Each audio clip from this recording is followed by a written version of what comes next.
So this is the outline of the talk. The first thing I'll be doing is introducing the talk, what I'm talking about, some definitions. One of the things about anything about the grids is that you run into what I call the acronym jungle, and it's very hard to get out. It's very thick.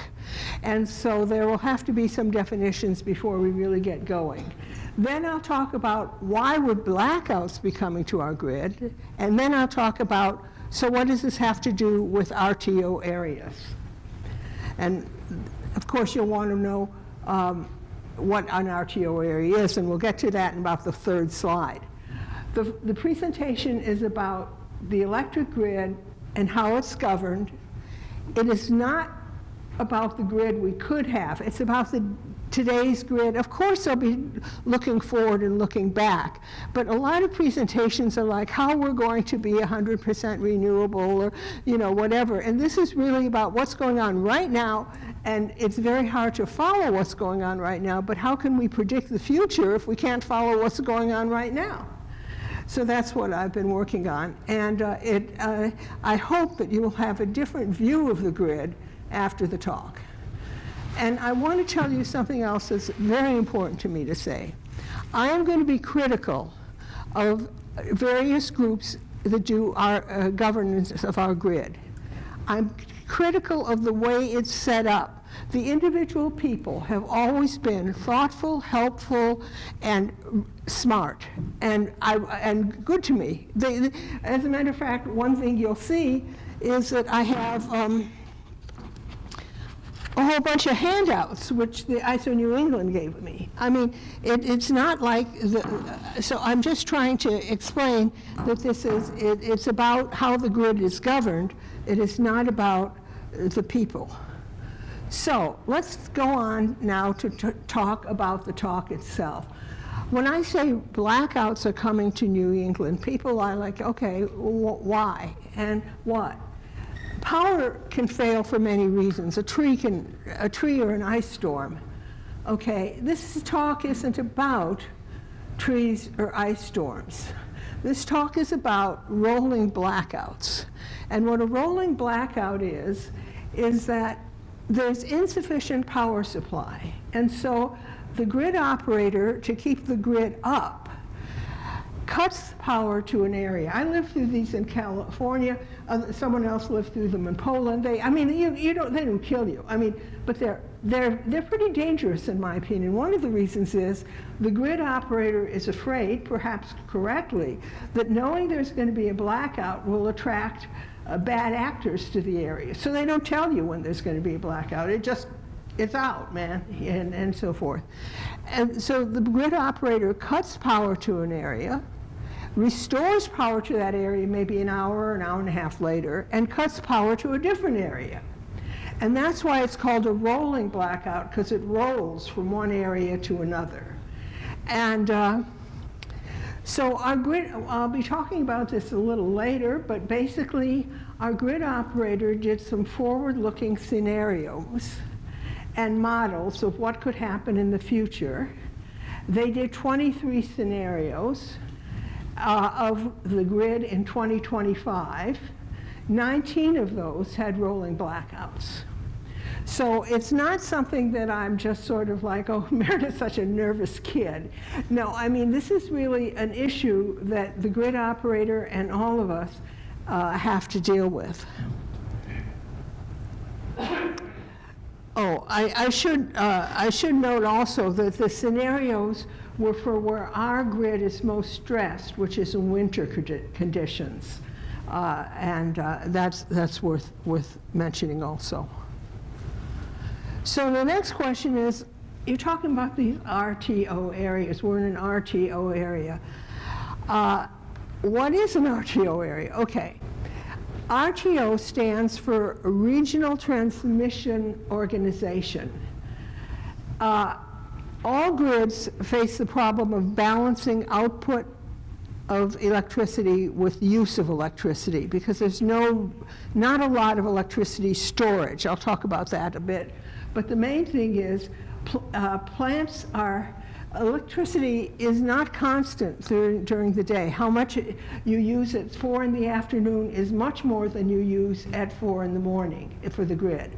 And so plants are dispatched. That is, you turn on, you turn off.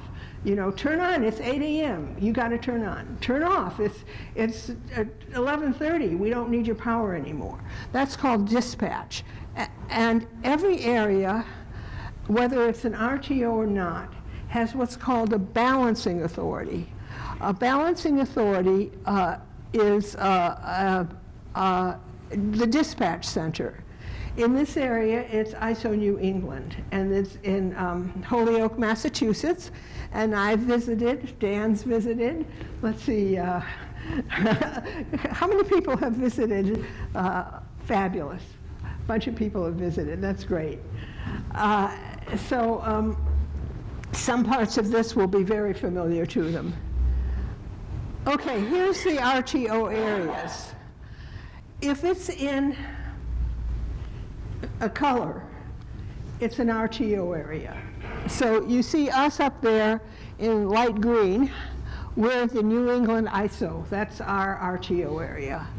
And then if you go down to Texas, it's ERCOT. That's their RTO area. And you say, well, why don't you call it Regional Transmission Organization? Well, I think that's a bad name. It does a lot more than transition. And it isn't totally regional. If you look at the PJM area, it was once called Pennsylvania, Jersey, Maryland. That's why it was called PJM. You notice there's a little section called Chicago that's attached to it, even though it isn't really attached to it regionally. So what I'm saying is I just call it RTO, and here they are. Now, if you notice, the west and the east are not in RTO areas. Basically, RTOs, well, were set up, the possibility of RTOs were set up in 2000, but not everybody, not all areas decided to join them. Okay, so here is our RTO area's dispatch center. It's an amazing site. It really is. There's this whole wall, and the wall contains all the information of what power plants, what substations. It has sets of operators who are actively dispatching plants. It has other sets of operators that are doing projection, near-term projection, and so forth. You can read all about it in this book. It is these dispatch centers, in my opinion, are the angelic miracle of the grid. The fact that there's this huge thing and it's in balance and it actually really works. And if you ever get a chance to visit, I really encourage you to, because it's sort of like seeing the Golden Gate Bridge or something. You say, wow, look at that. I mean, you can't help but say that. It's just an amazing thing. And as I say, I got a bunch of the brochures that they have made about their dispatch center, and I'm very grateful to them for them being ISO New England for providing those. So what are they balancing? What are they balancing? Okay, so here is a picture from 2016. Now the reason I use an older picture is they've added a new line in the newer ones, and to explain that line, I'd have to explain clearing in the markets, and I don't want to go there right off the bat. So I want to just look at it this way. If you go to the ISO New England website, you will see this as a 3-line thing, okay? So what are these lines? Okay, over to the left, it starts at 10K and goes up to 15K, say. What are those? That is 1,000 megawatts of power. So we have 10,000 megawatts when it's at 10K and 16,000 megawatts when it's at 16K on the grid. Now, how big is a megawatt? I need to explain it to some extent in it. Imagine Vermont Yankee, which was a good-sized plant, but hardly the biggest one on the grid. It was 600 megawatt. So let's say it was 500 megawatts it would take 2 of them to make 1,000 megawatts. So if we have 10,000 megawatts on the grid, it's like 2,000 equivalent Vermont Yankees. You know, I'm just trying to give you an idea. What? How many Vermont Yankees for a 10,000 megawatt? Well, each Vermont Yankee is half a megawatt, half a gigawatt, sorry, and these are gigawatts here, or 10K megawatts. So it'll be 2,000 Vermont Yankees. No? I'm wrong? Vermont Yankee is half of a gigawatt. Yes. So it takes 20 of them to make 20,000. We'll take 20? Okay, thank you. I made a mistake. I'm very sorry about it. But it's hard to do some of these things, and I apologize. I apologize for that. You know, you're right, because it always said Vermont Yankee is only 5% of the grid. Yes. There you go. There you go. There you go. Absolutely right. I don't know why I did that wrong, but I do things wrong. So why do they have to balance generation and usage? Because electricity is produced in real time to meet the load. There's very little storage. Now, I have to quantify that very little storage, okay? I want to quantify it by saying the US grid is about 1,000 gigawatts installed. Remember, the other thing went up to 15 or 16. We're looking at 1,000 for the whole US. And pumped storage is 25 gigawatts. Okay. Now, pumped storage is 95% of the grid level storage. That's really worth knowing. So everybody who's talking to you about how batteries are coming on strong, batteries are 5% of 25 out of 1,000. So I just want you to know that there's a long way before we can say, oh yeah, we've got it solved. Yeah? What is pumped? Oh, pump storage, that's really important, and I should have explained it better. Pump storage, you need a hill or a mountain. And you have a reservoir at the top of the mountain and a reservoir at the bottom of the mountain. In the middle of the night, when demand on the grid is low, you pump water up. When you need power at 5 p.m., you let water down through the turbines. So actually, you lose some power, as you can imagine. You don't get as much out as you put in, but on the other hand, you don't have to build another power plant. Though, frankly, the environmental effects of pumped storage with the 2 reservoir, I'm not into environmental effects particularly in this talk, but it's non-trivial to have water being sucked out of a river or a lake, sent up a mountain, come back down. It's not a trivial issue. So let me go back to a different slide. What are they balancing? So, my apologies for my mistake. And I'm going to say, okay, look at the blue line and the yellow line. The blue line is what ISO New England predicted the day before would be used. And the yellow line was what was actually used. Now you see that they're not completely in sync.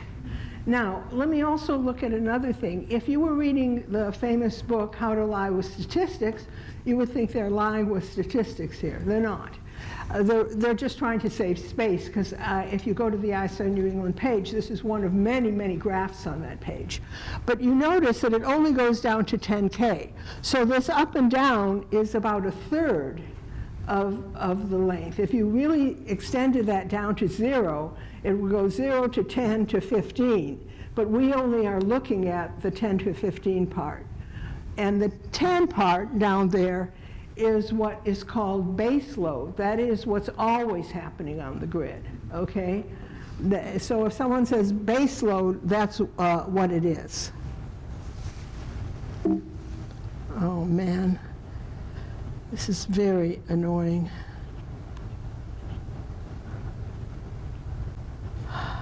sorry, this little thing comes up, and it says, you need to join a wireless network. And then when it does that, nothing else wants to work for me. Okay, so I'm going to go to, okay. So now I've talked a lot about balancing, and I'm going to say that RTO dispatch rules are different than in the other parts of the country, because RTO dispatch is by auction, and there'll be tons more on this later, tons, insane amounts. But just know for now that everywhere there's a balancing authority, and in the RTO areas there's a balancing authority plus auction rules. And why did I choose this topic? Because I find the auction rules unreasonably complex. I think they're leading to a less robust and more expensive grid, and I've been trying in my own little way to increase transparency about grid decisions. I'm not the only one trying, don't get me wrong. Say more, no. This is I was a coordinating committee member of this, which is the New England Consumer Liaison Group, which is an advisory group that has open meetings about the grid. And this is one from a couple years ago where Phil Scott, the governor, came. It was at Woodstock, and we talked about FERC Order 1000, which I will not be talking about here. But FERC Order 1000 has a lot of implications for transmission. So a little bit on acronyms. FERC is the Federal Energy Regulatory Commission, part of the Department of Energy. RTO is Regional Transmission Organization. We will also talk about NEPOOL, which is the New England Power Pool, PUC, which are state-level public utilities commissions, and I've already talked about ISO New England. So the next thing is that I've done that is, what about the blackouts? Why will they be coming? So what I'm going to do here is look to the past and then look to the future. Our grid has become 50% gas-fired. And power is balanced with load in real time, and gas is sent to the power plants in real time. It's all supposed to happen beyond just in time, sort of almost simultaneously. And significant gas storage exists, but it exists for the gas pipelines. It doesn't exist at the power plants. The power plants can only get what the pipelines send them. And in New England in cold weather, homes use gas as well as power plants using gas. And the power plants can't always get all the gas they need, and things can go wrong. So in late December 2017 to January 2018, there was a huge winter cold snap. It was below 30, below a lot, and sometimes it got up to -5 below. And gas plants could not get enough gas to keep running. But ISO New England had instituted the Winter Reliability Program, and it paid dual fuel power plants to keep oil available. Some gas plants can also burn oil. And the nice thing about oil is you can store it at the gas plant. But why should the gas plant buy it? For Pete's sake, it's only going to use it if it's 30 below zero, or whatever. And then it'll have to pay for it and so forth. So ISO New England underwrote the oil being stored at the different sites so that it could be used as necessary, because the gas plants didn't have a big incentive to do that. So this is an article I wrote about it in the Valley News. The only reason I'm putting that article out, it is a little bit show-offy, I'm sorry. But the thing is, it shows some people dealing with winter. And most of my pictures are going to be bar graphs, circle graphs. I read somewhere about how to tell a great visual story, and anyway, bar graphs and circle graphs maybe aren't the best, but that's what you're in for.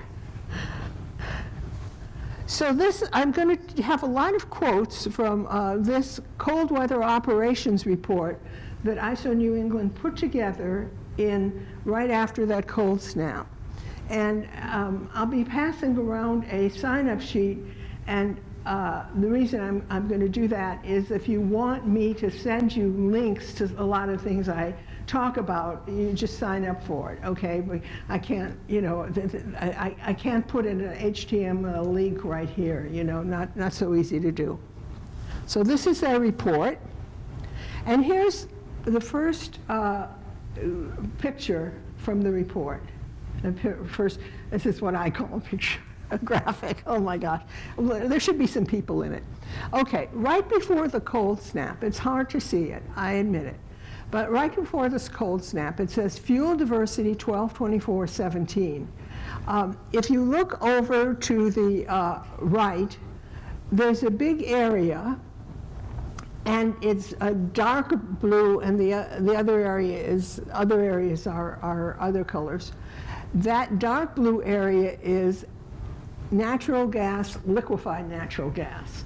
Now, why are they joined together there? Because liquefied natural gas is fed into the gas pipelines. So it's pretty hard to say exactly how much is natural gas and how much is liquefied natural gas. I want to say one other thing that's quite important about liquefied natural gas, at least I think so. It all comes from abroad. 100% of liquefied natural gas comes from abroad. Now somebody's going to say to me, and quite reasonably, they're going to say, didn't we have a shale gas revolution here? I mean, what is this we're importing gas? And the answer is, yes, we did. But unless you can take domestic shale gas and transmit it by pipeline, if the pipeline can't hold any more gas, you put in liquefied natural gas, and those have to come from abroad. Now, why? Because there's something called the Jones Act. The Jones Act is a maritime law, and it basically says that foreign flag ships cannot transfer material of any kind between two American ports. You can't load up a Chinese ship in Pennsylvania and deliver the goods to Florida, and you can't load up a liquefied Chinese liquefied natural gas ship in Pennsylvania and deliver it to Boston. So if we get liquefied natural gas, it does come from abroad. Is that because we have no ships? We have no ships. We have no LNG ships. Oh, that's brilliant.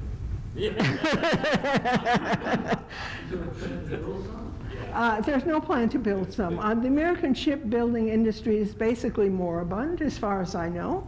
And so the ships come. Later on, I'll show you, well, I won't talk about it right. Look at the Boston Globe about it. But basically, we're not supposed to import Russian natural gas, but the Russians can send their liquefied natural gas, but the Russians can send their liquefied natural gas to Caribbean islands, where it can then be loaded onto ships that come to America. And so basically there was a big flap that during the cold snap, we were getting Russian natural gas and support. Anyway, but moving along with this. On that same line, could we have them deliver our gas to the Caribbean and then bring it back?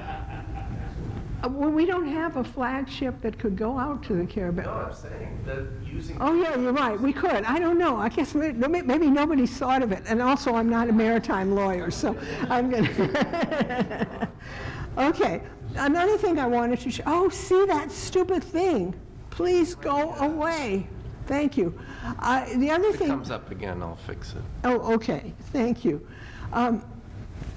So anyway, I just wanted to show you that by 1/6, which was the end of the cold snap, so many plants so many homes were using natural gas for heating, and it was so much that the oil use, oil at the first one on 12/24 was 2%. On 1/6, it was what, 28%? You see, we were using a lot of oil on the grid because the power plants could not get natural gas. So what we had a moment ago was showing the amount of oil that was in use in New England. And here's another picture from the ISO New England, description of the cold weather operations.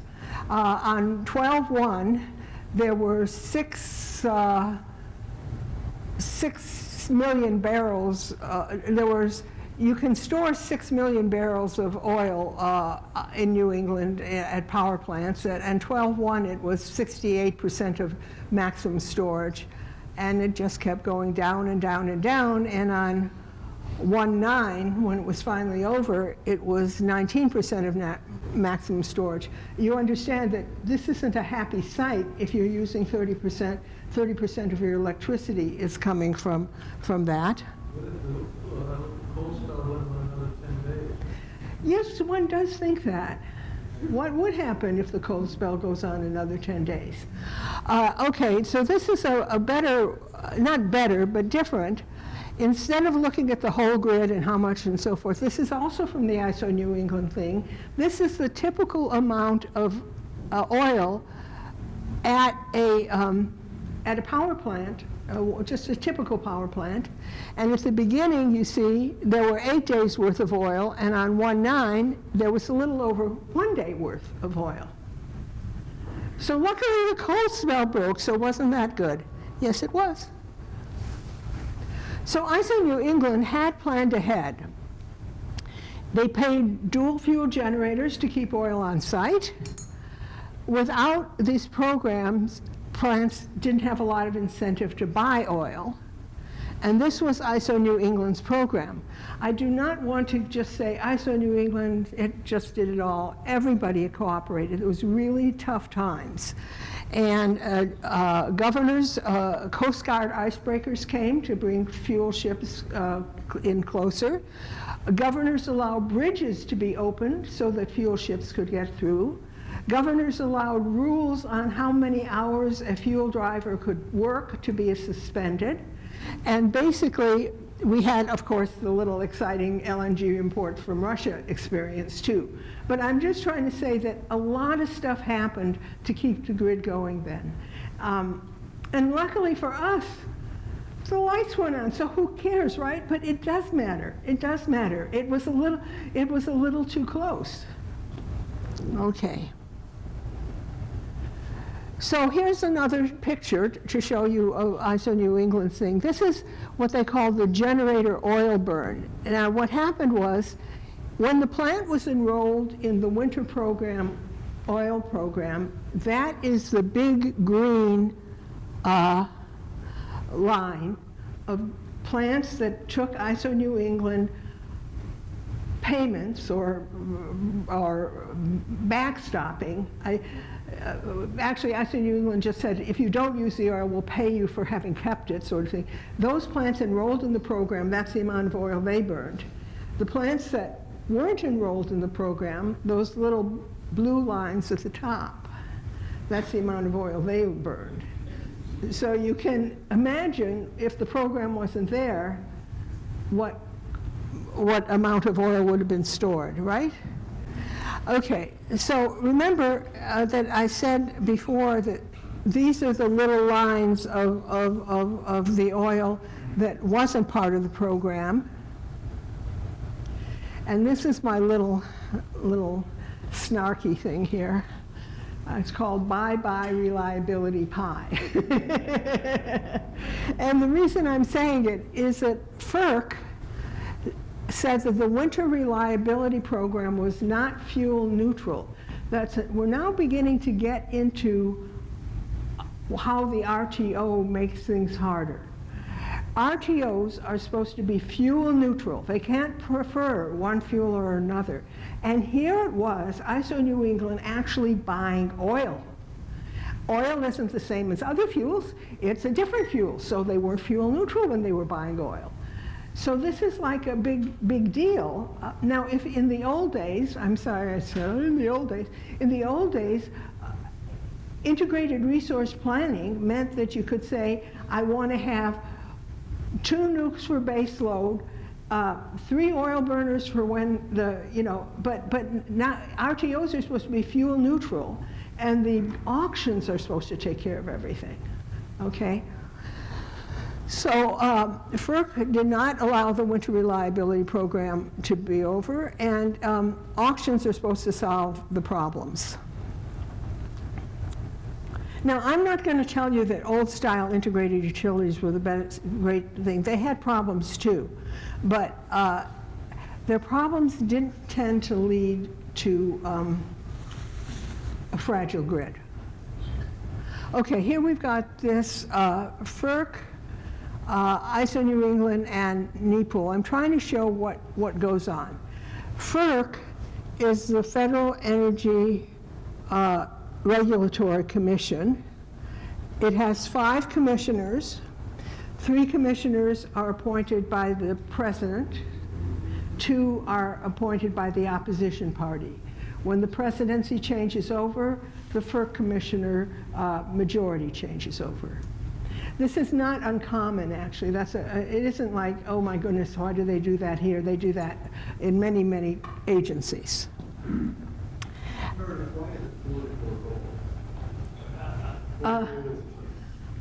I'm not, let me pass on that question because it'll distract me from my description of the auctions.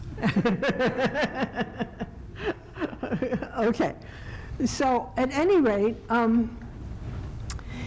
so we have here FERC, and then there's ISO New England and NEPOOL. And I'll talk a lot about NEPOOL, but the thing that I want you to know about NEPOOL right now is that NEPOOL and ISO New England can both propose things to FERC, and FERC make the decision. And as a matter of fact, they often propose alternate policies at the same time, and that is called a jump ball filing. And the first time somebody at ISO New England said, well, you know it was a jump ball. And I'm like, no, I don't. What do you mean it was a jump ball? It means that we proposed something and NEPOOL proposed something, and FERC had to decide how to go on this, okay? FERC also has a fair amount of control over state PUCs, that is Public Utility Commissions, but it's not quite as simple as the NEPOOL ISO New England filing situation. So what happened then was the winter reliability program ended and pay-per performance began. And what happens with that is if the plant doesn't come online, it pays a fine. And plants that do come on receive the payments from the plants that didn't come on, which of course means that unlike oil, which is buy this much oil, ISO New England has to make a determination that the grid was stressed and so forth and so on, have criteria for that. I mean, you get layers of amusement from this. And so looking forward, what will be the reliability of the grid? I think I told you a few minutes ago that the ISO New England said that 19 out of 23 scenarios showed rolling blackouts. They do want to make it clear to me they are not predicting rolling blackouts, like it's now 20 to 1. I can predict that in 20 minutes it'll be 1 o'clock. They're just saying our scenarios seem to imply, in other words, this is where they're coming from on that. So this is the operational fuel security analysis, and I just like the picture. This is the thing that came up with the 19 out of 23 scenarios. I just like the pictures. You see, you've got your LNG tanker up there. You've got renewables over here. You've got the lines coming in from New York, Quebec, and New Brunswick up there at the top. It's really, as graphics, it's really cool. I mean, it really tells a lot in the graphics. Oh, okay, I got to say one more thing about the paper performance. The grid was very stressed, and I may or may not get to this in the rest of the talk, but the grid was very stressed on Labor Day 2018. ISO New England had underpredicted how hot it was, a major plant went offline, all kinds of excitement happened. And pay-per-performance was invoked. Now, pay-per-performance, the formula for how much gets paid to who, it was made by several committees who, as far as I can tell, did not check their work, because they paid $8 million more to plants that had come online than they collected from plants that hadn't come online. So it's, anyway, this is not as comforting as the thought that a plant has some oil on site if something is going wrong. At least it's not as comforting to me. That was for one day. That was for one day. Yeah, that was for a couple hours of one day. That's the trouble with putting together something by committee, a formula by committee. Okay, so the next thing is, what does this have to do with being in an RTO area? Okay, I've been told that this is impossible to explain. So if you don't get it, that's okay. It's not your fault. It's probably my fault. And it's also the impossibility of the subject matter. And you can email me, and I hope to have left time for questions. So there were no RTOs or ISOs before 1999. FERC set up the ISO system as an option. In the old days, an integrated utility owned the power plants and the distribution system and was completely responsible for whatever was going on in that. Now, what was the incentive for an integrated utility, which owned everything? The incentive was to make money, and the way you made money is you got a rate of return on investment. That is, you were allowed to charge so that you got a 5% or whatever percent profit. So the idea is you would want to build, even overbuild, because the rate of return goes up with the investment. And you don't mind redundancy because you'll get fined if you get outages. So hey, more rate of return, more redundancy. This tended to give us supposedly somewhat expensive power and very reliable power. And of course, widows and orphans were always happy with utility stocks. That's what you were supposed to buy for widows and orphans. Meredith, I love your analogy, building a bridge every 2 miles on the Connecticut River. And if you were a bridge building company, you would want a bridge every 2 miles on the Connecticut River. Yeah, that's true. That's true. I may get to that later. I'm not sure. Thank you. He said, I love your analogy of building a bridge every 2 miles on the Connecticut River. After all, if you're a bridge building company, why not? It's good. Nobody has to travel a long way. Okay. So how does an RTO work? It's auctions for dispatch and has rather arcane rules. I want to point out that RTO areas are not less expensive for consumers. They did encourage individual power plants to be more efficient. When I was in the nuclear industry, it took months to refuel. Nowadays, it takes 28 days. So there are some efficiencies that the RTO brought in, but overall, not so great. So this is a study done by the Haas School in Berkeley, and basically, you see the top line, the red line? That's the prices for consumers in states with RTOs, okay? Then if you look at the blue line under it, that's the prices for consumers in non-RTO states. So, I mean, we could talk a lot about this, but I just want to point out that if auctions were going to save the day in terms of cost, they didn't do it. Yes? Is the difference on reliability or lack of competition? Why the difference? Is the red more reliable or blue more competitive market? The competition supposedly is more in the red area, in the top area, but it isn't how it worked. you know, this is the sort of the unexpected consequences, or maybe somebody did expect them and were planning to get rich. I don't know. Whatever. Different things happen. So I told you about what an integrated utility wants to do is build and get a rate of return. In the energy auctions, individual power plants compete against each other, and the clearing price is central. So let me give you an example of an auction, okay? And an RTO says, I'm going to need 700 megawatts for the next hour. Plant 1 says, I got 200 for you, and I got them at $20 per megawatt hour. Plant 3 says, no, I'm sorry, 300. Plan B says, I got 200 for you, and I got you at $30. And then Plan C says, I got 300 at $40. So RTO needs 700. So they buy from Plant A, they buy from Plant B, they buy some of Plant C, right? Now they got 300, 200, and 200, and 700, and they all get the $40. They all get the $40 per megawatt hour. Let's go with the highest bidder. Yes, that's right. That's right. Sometimes a local area decides that they want to have it pay as bid instead of pay as cleared, but they never seem to be able to get that happening. So anyway, so there it is. Everybody gets paid the $40. It's a reverse auction. It is a reverse auction. It is a reverse auction. The higher you, anyway.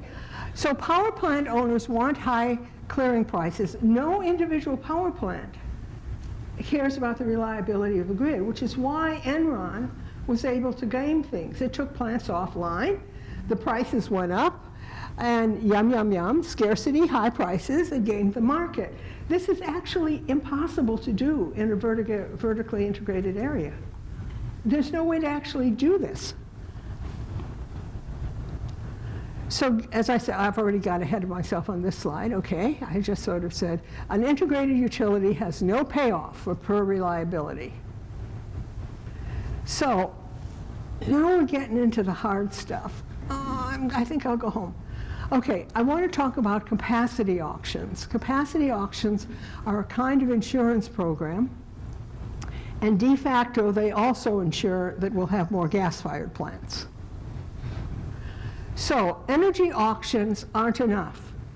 Well, some RTOs are going with only energy auctions. Many aren't. What if your plant doesn't run all the time? Well, no guarantees, buddy. How much will it run? How much will you be paid when it runs? Don't ask us. The auction will decide it. So you're sitting there and you're like, is it worth the money to maintain this plant? Now, you will or won't maintain a baseload plant because you expect it's very cheap and it's going to be bid in and it's going to be chosen. But maybe these other plants, you don't maintain them. So the answer was forward capacity auctions, and not all RTOs have them, and not everybody loves them. As a matter of fact, there's a big flap going on about it right now, and I'll talk about it. So again, what are they balancing? The last time I looked at this slide, I made a big statement about, you know, there's the base load and so forth. This time I want you to look at the up and down and the peaks and stuff, and imagine you're a plant that isn't going to get chosen until 12 gigawatts are needed on the grid. So you're only going to run out that line that would go across 12 to the end. So are you going, how much are you going to be paid? Are you happy with it? What is going to go on? Are you going to keep your plant up? So ISO New England put in forward capacity markets, which then immediately, well, not immediately, later, it sort of messed things up a little bit, but no, don't get ahead of yourself, man. Okay, so the RTO is ready to pay for the capacity market. They pay for capacity, that is for nameplate megawatts, separate from kilowatts. So the idea is if you have a plant and I'll say, I'll be there for you, you will get a payment every month for the statement, I'll be there for you. That my plant is maintained, you can call on me, I'll be there for you. That's your capacity payment. Another thing that capacity payments do is if you want to build a plant, the capacity auctions are 3 years in advance. So you can bid in to the capacity auction 3 years in advance. If you get chosen, you are guaranteed, you take on a capacity supply obligation, you're also guaranteed a capacity payment. Excuse me, which means that you can take this, I was chosen in the capacity auction, to the bank and say, I need a loan to build this plant. And I can assure you I'm going to be paid. So, that guaranteed payment is called CONE. Capacity auctions can be confusing because payments for capacity, a plant that runs a lot will be paid a low percentage of its income from capacity and a high percentage from energy.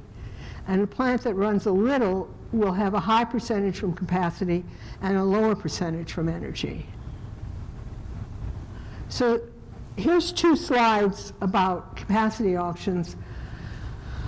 Okay, the first slide is courtesy of ISO New England for the data, Entergy for some of the analysis, part of a presentation they made when announcing the Pilgrim shutdown, and Nuclear Engineering International for the graphic. Then there are some academic papers, and I'm going to quote one of them. So here is the different money streams for different types of plant. I'm just going to compare 3 types. The one way at the left is nuclear. It runs a lot. They have 90% availability and capacity. About 10% of the money it gets is from a capacity payment. 90% is the gold bar of the energy payment. Okay? Now we're going to go over to the second from the right. That's NG oil GT. That's a gas turbine. It doesn't run all the time.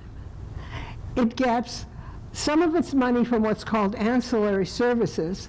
These kinds of plants can come on speed very quickly, and they get paid for their ability to come on speed quickly.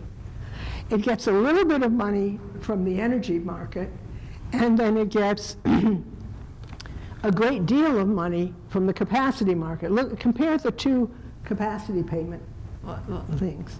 I have a section in my book called "Selling Kilowatt Hours is a Losing Game for a Power Plant." Of course, that's what it's supposed to do, sell kilowatt hours, right? Okay, whatever. Okay, and here is wind. Wind gets money from selling energy. It also gets money from subsidies of production tax credits and selling renewable energy certificates. So there's quite a lot of difference between the different types of plants. I've got a question. Why isn't hydro in any of this? Hydro, well, they just didn't analyze hydro, but basically hydro would sort of be probably sort of like gas turbines because they run 30% of the time. They can't run full 24% of the time. So compared to their Saying Hydro Quebec isn't running 24/7? Oh, of course it's running. But any one plant is not running 24/7.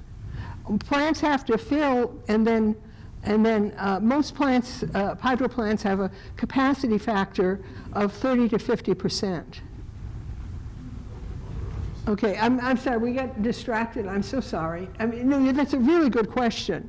I mean, it's an integral part of our energy balance. Well, if you look, I would encourage you to just look up, say, Wikipedia capacity factor of hydro, and you will see that it runs like 30% of the time. The pond has to fill. Now, there are what's called run-of-the-river hydro, which run all the time, but for example, one of the biggest ones, the Chief Joseph run-of-the-river hydro, it runs all the time because upstream of it, the Grand Coulee Dam is arranging to let water out so that it runs all the time. Yes? An example is driving by Wilder Dam on a Sunday morning versus a Monday afternoon. The water level of the river varies tremendously. Yes, that's right, because sometimes, yes, absolutely true. That's much better than the Chief Joseph thing. I appreciate it.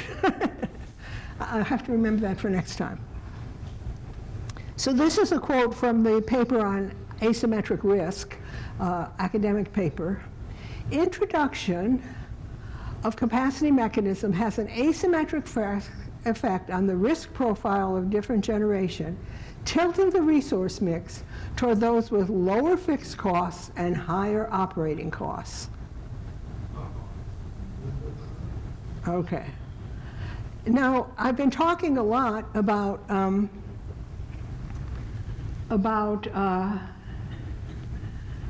individual plant and where its revenue streams are. This is another slide from, this is from ISO New England's presentation, oh my, I think it was in September, might have been in December, okay? And this shows the value of the capacity markets and the energy markets over the years. So you see in 2008, natural gas, which tends to set the energy price, was expensive, and capacity was 1.5, and we didn't have that much natural gas. We weren't 50%. Anyway, what I'm trying to say is right now, the capacity market is worth almost as much as the energy market. It's been moving in that direction. And I just wanted to say one more thing, then we're going to take a break because otherwise people will just, I don't have an equal amount after this, but we got to take a break. Capacity auction can also mislead the grid operator because gas-fired plants in the Northeast bid into the capacity market. They said, we'll be there for you. And then they didn't have firm gas contracts. And they said, we'll be there if we can get the gas. That's what we meant.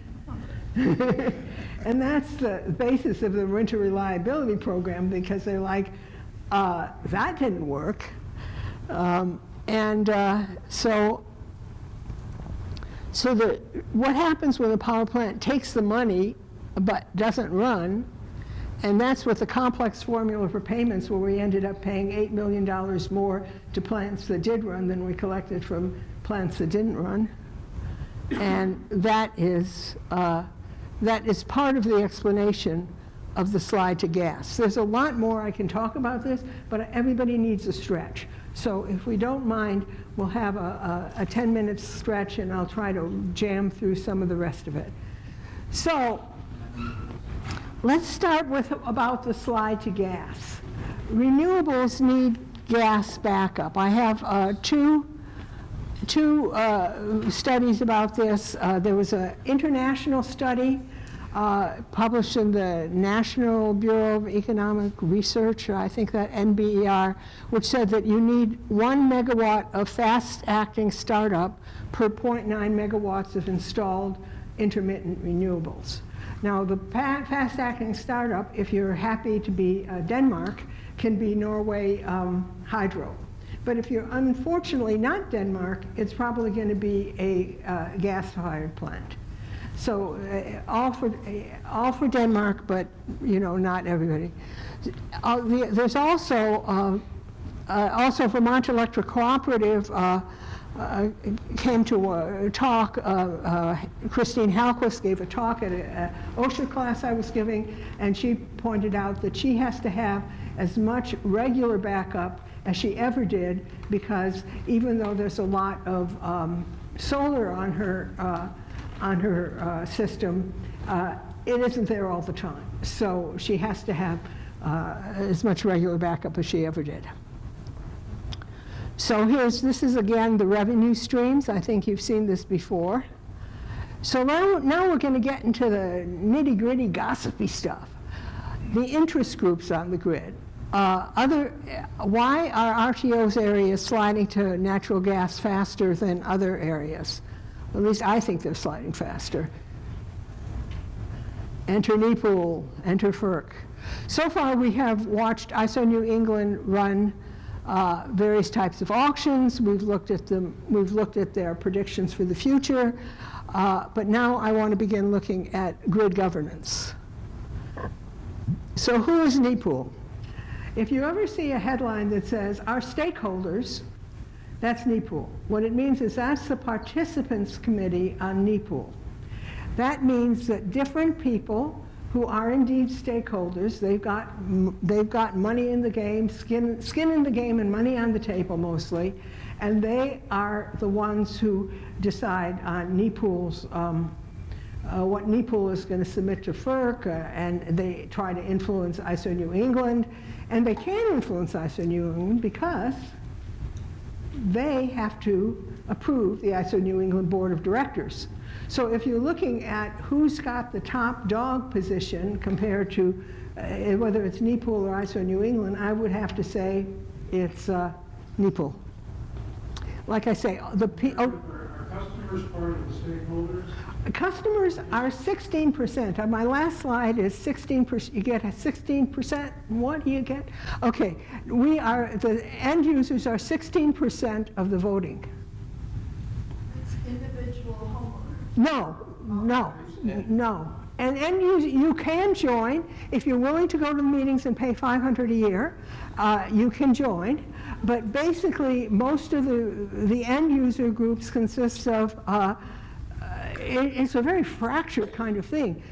You've got large users like Praxair, which uses a lot of power to make its product, and then you've got the Sierra Club.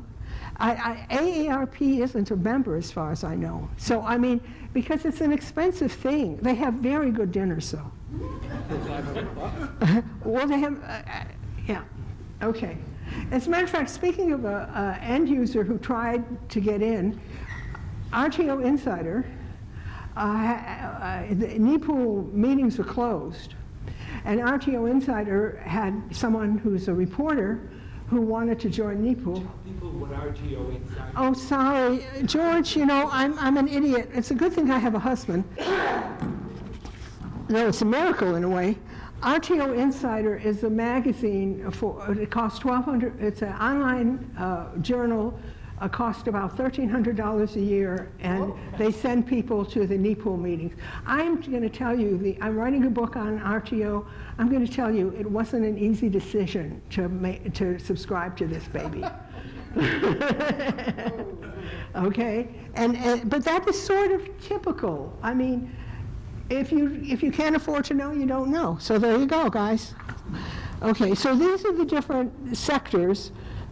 16% end user, then generation, transmission, supplier, publicly owned entity, and alternative resources. And I told you a little bit about Jump Ball before, and RTO Insider soon to be allowed to cover NEPOOL meetings, and they've got their reporter to be allowed to join NEPOOL, but he's not allowed to report at the meetings, but he's an end user so he can join. In case you're wondering if this is a closed system, maybe you're wondering, I don't know. Okay, so here's the same thing before, FERC and ISO New England, NEPOOL, State PUC. So what is protected will endure. This is what I'm going to say. We're going to try to get through this quickly, but I'm not sure we will. There's stuff going on right now about MOPR and CASPER. It's all about what happens with subsidies. Subsidized resources can bid very low into the energy market. If you remember, the wind turbine got production tax credits and can sell renewable energy certificates. It can actually bid in at zero. When there's that bid, it can go like, take my power, I'm bidding in at zero. And that, if you can remember how the bidding goes, that lowers the whole price of the stack. The clearing price goes low once somebody's bidding in at zero, right? You see? Well, is that a problem? Apparently not. NEPOOL and ISO New England, no, it's not a problem. Sure, subsidized resources bid in lower in the energy markets. Fact, buddy. Subsidized resources can also bid in low in the capacity markets, and there are more and more of the subsidized resources. Oh my God, red alert. we've got to do something about this. So that's what's going on at that point.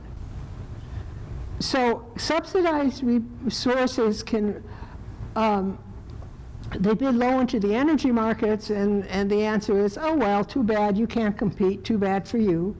Subsidized resources bid low in the capacity markets, and this lowers the capacity clearing price, and all of a sudden we've got to have special auctions.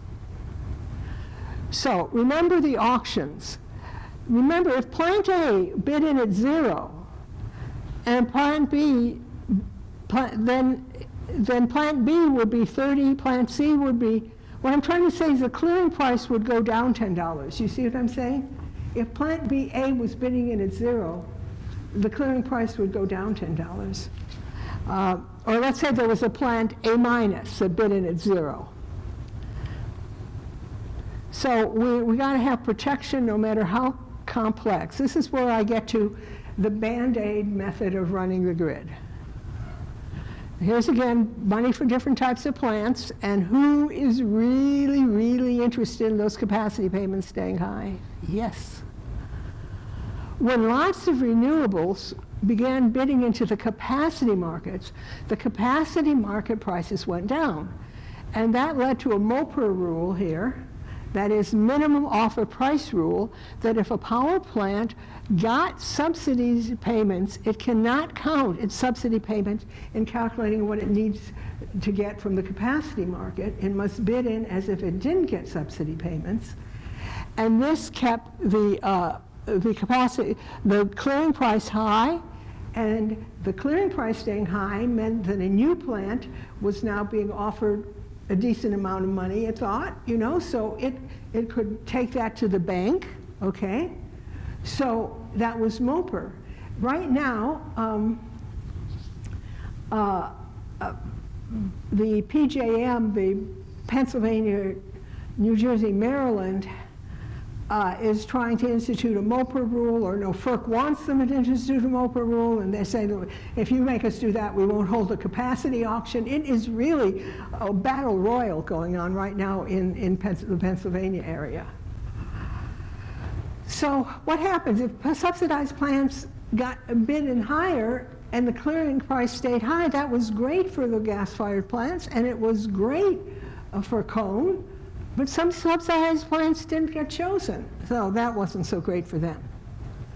So in our area, they now have a Casper auction, a comparative auction with sponsored resources. Sponsored, subsidized resources get their very own capacity auction. Casper is separate from MOPR. So what happens is they run the MOPR, the regular forward capacity auction, get MOPR, assigned, then they run a separate plant auction for subsidized plants, and they can bid as low as they want, and they get chosen in the Casper auction. That, yes? You need to translate sponsored resources. Oh, sponsored resources, that's right, I'm sorry. Sponsored resources are plants that get subsidy payments of some kind.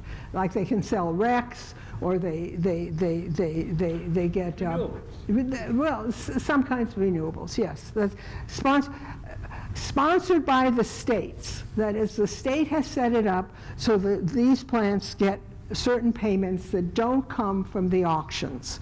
And that's what's called sponsored resources. Now, a friend of mine is really great about these things, and she said that Casper and MOPR are really good names for a pair of basset hounds. She thought that it would be a lovely name, and I've always thought of that ever since then, because they're very sweet dogs, bassets. Anyway, so this allows the capacity payments to gas-fired plants to remain high in MOPR, while subsidized plants bid low in Casper. Oh, you know, we're almost done. So PJM stakeholders are now at odds on the timing for the next capacity auction, because FERC wants them to use a MOPR rule. They say, if you make us use that MOPR rule all over, we aren't going to even hold the auction, so there. I'm not sure exactly how it's all going to work out. In other RTO areas, what happens is what's called carve-outs. Our Casper is a carve-out. It's carved out of the MOPR rule. It runs by different rules. And I actually tried to get ready to tell you about the PJM thing, but each RTO has a different set of rules for the carve-outs. And I thought, just give the talk with stuff you know, Meredith. You're gonna spend a week trying to figure out the PJM rules. So all I can say is that it's 16%, and what do you get? End users are 16% of NEPOOL stakeholders. The rules, keeping NEPOOL Participants Committee happy is important. Keeping end users happy is not that important. And nobody is really in charge. A power plant loves scarcity conditions because prices soar. If a power plant isn't very reliable, it really doesn't hurt it very much. No power plant or utility is responsible for reliability. Scarcity can lead to blackouts, but nobody's going to get punished for them. Back in the day, when there were PUCs, yes, the PUCs were subject to regulatory capture. The state organizations were definitely short of it. But they were also really good at punishing utilities that weren't reliable. They loved to put those fines on. So my feeling is that RTOs do not save money for the consumer. A stakeholder NEPOOL meeting is not accessible the way a PUC hearing is usually accessible. Band-aids have got to stop somewhere. Fuel neutrality plus rules don't give us the cost advantages of planning plus PUCs. Can we fix RTOs? I would like that. But I don't know. Can they be more inclusive for different purposes? What they would do, of course, is set up a different auction, so this kind of plant which provides that to the grid will now auction in and get this kind of payment. The thing that's so crazy about it is that some of these auctions, for example, they'll make a rule that such and such a kind of plant can bid in, but it can't be a price setter. It has to be a price taker. And then they say, well, of course, we expect the free market to solve things. I'm sorry. There's no such thing as somebody can't be a price setter or has to be a price taker, and that's a free market. I mean, okay. It's like I went shopping and I decided to get the cheapest calories I could buy, so I came home with a car full of Crisco, right? Not a good idea. So we can go back to integrated utilities and PUCs, which had very many faults, but at least had a system where the buck actually stops somewhere. Or the ISOs need to have more planning authority. The insiders of NEPOOL need to have less authority. That's my opinion. I'm sticking to it, and I'm sure there are people who are going to be mad at me. And the grid needs sunshine laws. That's my conclusion. And a sunshine law is that you have to have your meetings in the public. So visibility. What? Visibility. Visibility, transparency, decisions made with the arguments shown in public and so forth and so on. If you think about it, if you imagine a PUC hearing with some bunch of people getting up and saying, those solar plants are too expensive, or those nuclear plants have got to go. At least you know what people are talking about. I'm sorry, how many of you are really willing to sail in there and fight against Casper or fight for Casper? You have to have hours worth of talk to understand what people are saying. There's a fog between us and understanding what's going on a grid. And the fog is to the benefit of some people and not others. Yes? But if the public has only 16% input at the end of the day, how is transparency going to make a difference? I don't know. I hope that it would, though. I mean, backroom dealings are always bad for the people who aren't in the back room. Transparency is always some help. That is my feeling about it. Okay? Yes? Just to be clear, the end user is not really the end consumers, it's basically distributors, right? When you say end users, it's not individual customers, it's heavy hitters. Oh, they're supposed to be customers. Oh, okay, but not at the consumer level, probably. At the consuming level, Praxair is a member of On industrial scale. on an industrial scale. Also, the Office of the Consumer Advocate in New Hampshire is a member. Could be that, okay. Okay, so no, it is supposed to be the consumer's protection right there, 16% protection. Okay, and then this is just a silly thing, but I'm going to have it. At one point, it seemed like prohibition was going to be there forever. And there was a study done that really it wasn't doing very well. And at the end of the study, this particular newspaper man wrote this little rhyme, which has gone on for many years. And it's how I feel about the RTO areas. Prohibition is an awful, the study, this is his conclusions, his restatement of the study results. Prohibition is an awful flop. We like it. It can't stop what it's meant to stop. We like it. It's left a trail of graft and slime. It won't prohibit it worth a dime. It's filled our land with vice and crime. Nevertheless, we're for it. And to some extent, I figure if we got rid of prohibition, which was actually in the Constitution, we can reform utilities. And that is my conclusion. And I do encourage you to email me and and all like that there. And I don't know, is the email sign up going around? I really encourage people to sign up, and I will send links to my sources for all these general statements. Thank you.